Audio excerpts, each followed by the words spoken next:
pleased to be here today with Dr. Ohene-Frempong to support the Crescent Foundation's initiative on raising awareness and raising funds for those living with sickle cell disease.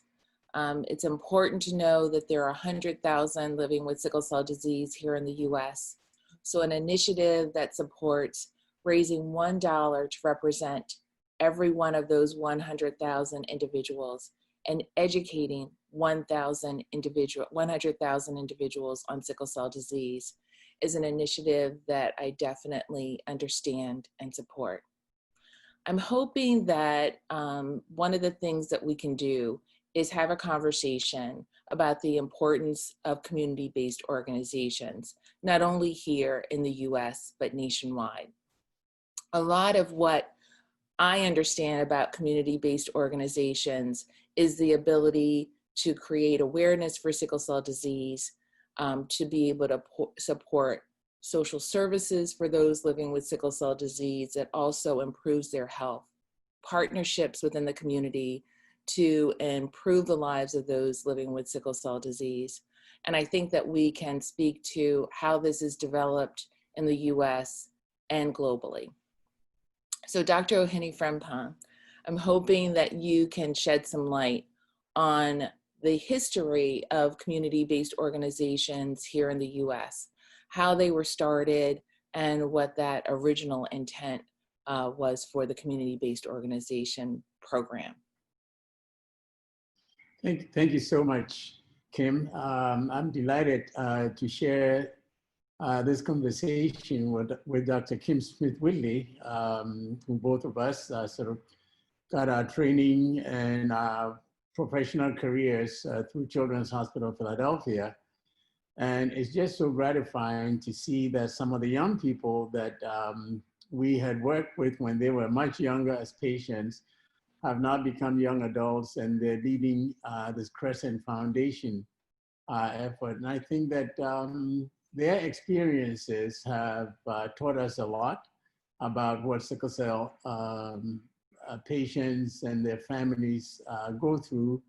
And I think, I hope that our experiences with them have also enriched them to the point where now they can speak for themselves and express their needs better than we could as their doctors. So I think I'm looking forward to sharing some of these ideas. Maybe I'll start by talking about the importance first of people with any particular condition being articulate enough to express their own needs, their concerns, and how they would like to see those concerns addressed by not only their doctors, but the community in which they live. I always contrast what is happening in the United States with what is happening, say, here in Ghana and the rest of Africa. And I wish that we could have young people such as those behind the Crescent Foundation also develop to the same level here in Africa. I remember a time when I think there was a lot of stigma associated with sickle cell disease, even in the US.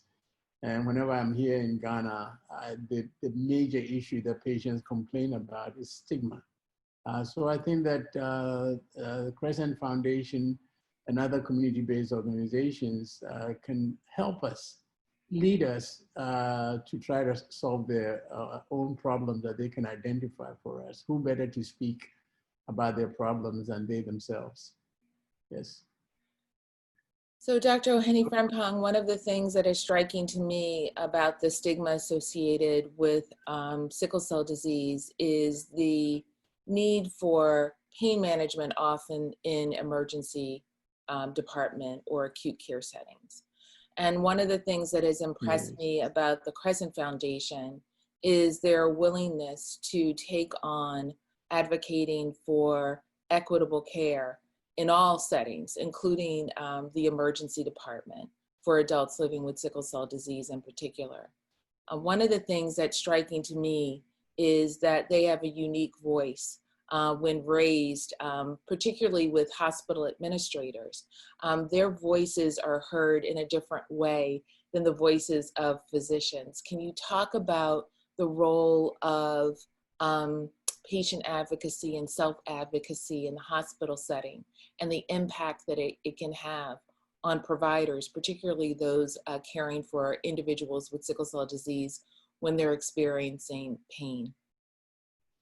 You know, in the past, as you know, medicine was a situation in which doctors and nurses sort of commanded everything that happened, and patients really couldn't express themselves very well. Even complaining that you are in pain, people were afraid to express that, and whether the treatment that they were receiving was adequate or not, they were never asked to state whether they're feeling better, whether the medicine worked, whether the medicine's effect has worn off. And doctors and nurses sort of dictated the pace of the care and also the outcome of it. Patients were not as open to express their feelings. But I think maybe 40, 50 years ago, things began to change in the US. For the rest of the world, also slowly lagging behind, especially in developing countries. So I think in the US, the idea that communities need to stand up on behalf of the members who have a disease such as sickle cell disease, one that is a blood disease, and nothing can be closer to any people than their blood. That's what we identify ourselves with. And so I recall when I started training that in Philadelphia especially was a community-based organization, which was one of the first to be formed in the US. Was formed by a lady who originally is Jamaican, Julia Davis. And it was really a grassroots organization where she personally would go with patients to hospitals to speak on their behalf with the doctors. If patients were not happy, she would go and talk to them. She would take patients who need help, financial help, or maybe money to buy food. She would take them to grocery stores and talk to managers to provide food for them. This was really a grassroots effort. They were called Volunteers in Aid of Sickle Cell Anemia. And it was her organization and 12 other organizations in the country that came together around 1971, 72 to form what became the National Association for Sickle Cell Disease, the parent company of Sickle Cell Disease Association of America. And I think that Julia is no longer around, but I'm sure that wherever she is now, she is probably smiling that a small effort that she and a few others started has now grown into a national organization that commands respect at the federal government level in all the states where sickle cell disease is common. I think that behind the community leadership, everybody's working for patients. But as we have learned, especially in other diseases, the voice of the patients really should be the one leading the community so we can address issues that they want us to see. So SCDAA has become a major organization, not only in the US, but around the world. We're talking about September, National Sickle Cell Awareness Month. If I tell you that in Ghana here in the past month, even though last year Parliament declared June as National Sickle Cell Awareness Month in Ghana, a group of community-based organizations want to have an event in September. And they want to call it Sickle Cell Month. And when I asked them why, they said, well, it is Sickle Cell Month in the US, so we want to do something here too. So the influence of SCDA has grown quite a bit. But I think that is a good day. So many things are happening in sickle cell disease, particularly treatments that really will change the course of the disease for many. And it's very nice to see a group of young people who will be the prime targets of a lot of the new developments in terms of trials of new medications, new procedures. It's nice to see them develop their voice because they have to talk to the people doing research to make sure that the research is conducted in a way that addresses their needs more directly. Yes. I agree. And Dr. Frempong, I think the other thing that is so amazing about the work that Crescent is doing is that the Crescent Foundation is also taking the advocacy issues into the next era. And so they are looking at what the future of sickle cell disease could be as far as patient care is concerned, and trying to make sure that those services are available. One of the things that's striking to me is that the resources available for children living with sickle cell disease in the US compared to those who are adults living with sickle cell disease is a great divide. When you look at the resources for behavioral health, when you look at the resources for complementary pain management, integrative health, yoga, acupuncture, when you look at just access to day hospitals or infusion centers for those living with sickle cell disease, it's varied, particularly between pediatric and adult focused care. And one of the things that I'm so pleased that the Crescent Foundation is advocating for is improved access to infusion centers, not only for pain management, to also have access to new therapies like crizanlizumab, which will be an infusional medication that will be administered once a month. Red cell exchange transfusions that need to be provided for adults living with sickle cell disease as they continue that transition from pediatric to adult focused care. One of the other things that I think is really important about advocacy organizations is to have a safe place for individuals with sickle cell disease to share experiences and to address the isolation that many individuals with sickle cell disease feel. And I know that one of the things that was very instrumental in community-based organizations, particularly in the 70s and 80s, was the camps that formed in order to bring individuals living with sickle cell together because they had similar experiences that in a camp situation, they may be more comfortable being in camp with someone else who's sharing their same experience with their chronic illness. Can you talk about the development of camps supporting individuals with sickle cell disease? Well, that is so interesting because I suppose for you and I, it's no surprise to us that those who are leading Crescent Foundation probably all met each other when they were very young people, less than 10 years of age, at camp. And that's where they formed the bonds that have held them together as they grow. I learned about camps when I left Children's Hospital of Philadelphia and went to Tulane to start a sickle cell disease program there.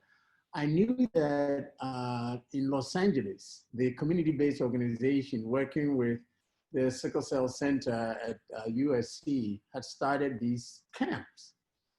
And it was very intriguing. I mean, we had heard about camps for children with other diseases, cystic fibrosis and others, but sickle cell camp idea was very intriguing and new to us.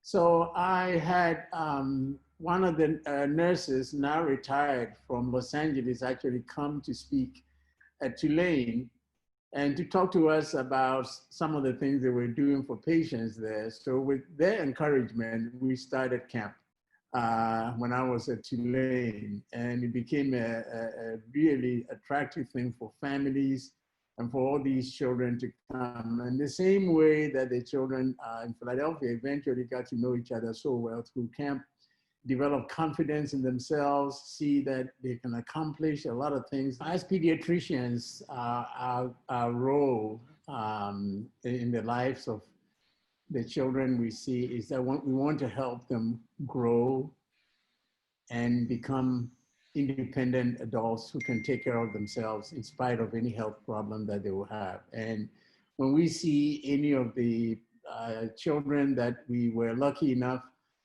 to serve as their doctors and nurses, when we see any of them grow and achieve their own goals, I think that makes us so proud. And camp even though it was a short period of time, we know that for months after camp, children will be talking about their experiences at camp and looking forward to something in the future. So that really showed us that the aspirations of people with sickle cell disease are not shaped only by their illness or their periods of illness, but in fact, they're strengthened by an experience such as camp to give them a sense that they have a future to grow into. So I think that is very nice to me, for you and me to see that those who are at camp with us are not the ones who have formed and are leading the Crescent group. I want to say that I'm looking forward to us developing something like this in the rest of the world. A number of years ago, the same people behind the Hole in the Wall camp came to Ghana. I sent one representative to Ghana to talk to our Sickle Cell Foundation board to see whether we could get a camp program established here in Ghana. We haven't been able to do it. And I hope that one of these days we'll find the right support to be able to bring what we have learned about camping to children growing up in Africa who have a chronic disease such as sickle cell also. I think you bring up a very good point, and I think the other aspect that we need to address here and globally is the ability to keep those connections and those networks present across the lifespan. I know that we really don't have a camp for adults living with sickle cell disease, but activities that bring adults together, whether or not it's to support one another or to support those growing up living with sickle cell disease, I think is really important. And I'm hoping that's something that we can take on here in the US as well. One of the other things that's striking to me is the development of advocacy at a state and a national level for sickle cell disease, and how that has developed in our community-based organizations across the country and around the world. And I'm wondering, really kind of how those local things started here, and what you find similar to the activities that are going on in Ghana to advocate for clinical services, care coordination, research for curative and other important therapies to manage pain for those living with sickle cell disease. Where is that voice, and how do we give that voice in our community the power to speak to legislators who can influence policy to make things different? You know, it's a little bit worrisome in Africa when it comes to patients advocating for themselves. There is such a strong stigma about just diseases in general, particularly inherited diseases. When people don't understand the basis of inheritance, there is a lot of stigma attached to the fact that somebody has a disease that doesn't seem to get better, that seems to run in the families. There's a lot of mixture of sort of witchcraft and maybe a curse on the family. And it is very difficult, therefore, for patients to openly talk about themselves. There's so many people with sickle cell disease in Africa and just like Ghana that you would think that there will be a lot of public support for sickle cell disease activities. But in fact, many prominent people have had cabinet ministers who have children with sickle cell disease, very prominent people, all of them doing everything they can to conceal the fact that they have a child with sickle cell disease or so. And so that hinders the significance of the disease in government program development, as if it's in the background. In fact, I was hoping, you know, this past month in July, we were supposed to be holding the 7th International African Sickle Cell Symposium in Ghana. And of course, it's always organized in Ghana in partnership with Children's Hospital of Philadelphia. I was really hoping that we could get some people from the Crescent Foundation to come as young people for us to organize some special sessions for them to talk to other young people with sickle cell disease to give them a sense of empowerment of what they can do, to raise their voice, to talk about how doctors and nurses deal with them. As a group, when I meet with some of them, they have complaints that are similar to what we used to hear, years ago in the US, how they were treated in emergency departments, issues about pain medications, issues about how schools deal with them. These are things that the rest of the world needs to learn from those who have done so well managing the disease in the US. So I'm hoping that whenever we can get this conference going again, I don't know whether it's going to be next July. It's not in our hands, it's in the hands of this virus. But whenever we can hold a conference like this, by that time, I know Crescent Foundation will be so well established that they will be famous and people will be very happy to hear from their leaders here in Ghana. But this is a very essential part of our work. Well, I think you bring up a very good point about the ability for those living with sickle cell disease who have developed advocacy organizations that improve awareness, for them to form partnerships to help others do similar work in their communities. I think that that is incredibly important. And I know that September here in the US is Sickle Cell Awareness Month. And the 100,000 or the 100K campaign for Crescent Foundation to increase awareness for sickle cell and to raise funds to support the sickle cell community is very admirable. I'm wondering where you see similar efforts emerging globally for those living with sickle cell disease, and whether or not there is a possibility for community-based organizations to join together globally to raise awareness. That has been a goal for many years. At 2 or 3 of the Global Sickle Cell Disease Congresses that we've held, the first one here in Ghana, second one in Brazil, and third one in India, we have brought up the idea of forming a global federation of sickle cell organizations that would include community-based organizations as well as the health professionals. The health professional organization was formed more easily years ago. That's the Global Sickle Cell Disease Network, which is administered at Hospital for Sick Children in Toronto. But we've been trying to bring the community-based organizations together. In the last year and a half, with the help of Novartis, they have now formed a global organization of sickle cell associations.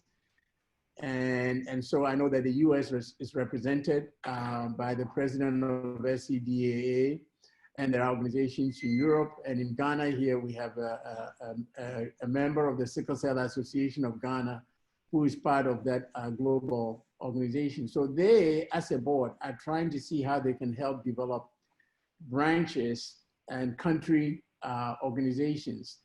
In Ghana itself, we have several organizations. The Sickle Cell Association of Ghana is more than 50 years old. It was started by a father, but in the last maybe 12, 15 years, other smaller groups have formed. And now we are trying to see if we can bring them all under one umbrella to give them a stronger voice. And again, with the help of Novartis locally, they've been holding some meetings.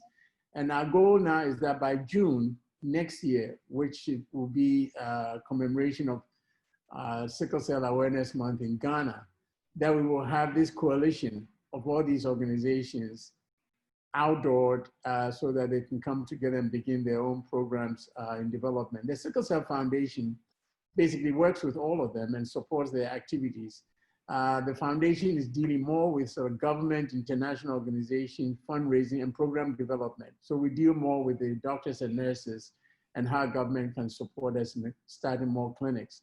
But the community-based organizations are important because I would rather have them lead me to a minister or a president than I leading them to go. It's more important, I think, for those who are handling government decisions to hear from the patients directly. And I think we had a dynamic group of young people at the Crescent Foundation going to the Minister of Health in Ghana he will pay attention to them more than he will pay to me, because I'm always there asking for something. So I think that the Crescent Foundation, in my mind, it could be the harbinger of a major global organization of especially young people who really become the voice of sickle cell disease. Couldn't agree more. I can't end this conversation without talking about something that I think is unique that you really advocated for across the years, and that's the ability for those living with sickle cell disease to influence those who are in training for health professions. And one of the things that we have done now for 2 years, something that you had started a while ago, is we have been reaching out to the medical students at Penn to give them a perspective on what it's like to have a chronic illness and what it's like to have sickle cell disease, and to give advice on how to provide compassionate care for those living with sickle cell disease. And I'm wondering if you could talk about how that developed here in Philadelphia, and how that can be used as a vehicle to slowly influence those who are learning how to care for individuals living with sickle cell disease. That is so important and so interesting. I think that for me, when parents begin to say things like, the doctors are not listening to me, I know what works for my child, but these young doctors are not listening to me. It just gave me, I just wondered, how does a young person who goes to medical school with all the ideals of becoming a compassionate doctor, in a short period of time, meets a parent whose child may be 15, 16 years old, and think that the parent does not have any useful information for this young person who's just learning and reading about sickle cell disease? How could you ignore all the knowledge that this parent has about the child to think that it's unimportant? So I thought, well, you know, when they're coming in idealistic medical students and they're not doctors yet, that's when they're a little bit humble. So maybe at that time, if we had them meet people who have these conditions, who have these diseases, to really meet them on a human to human level, not a doctor to patient level. And so as part of some of the genetics courses at the University of Pennsylvania Medical School, we started asking for opportunity for sickle cell patients to come and talk to the classes. And they were just a hit.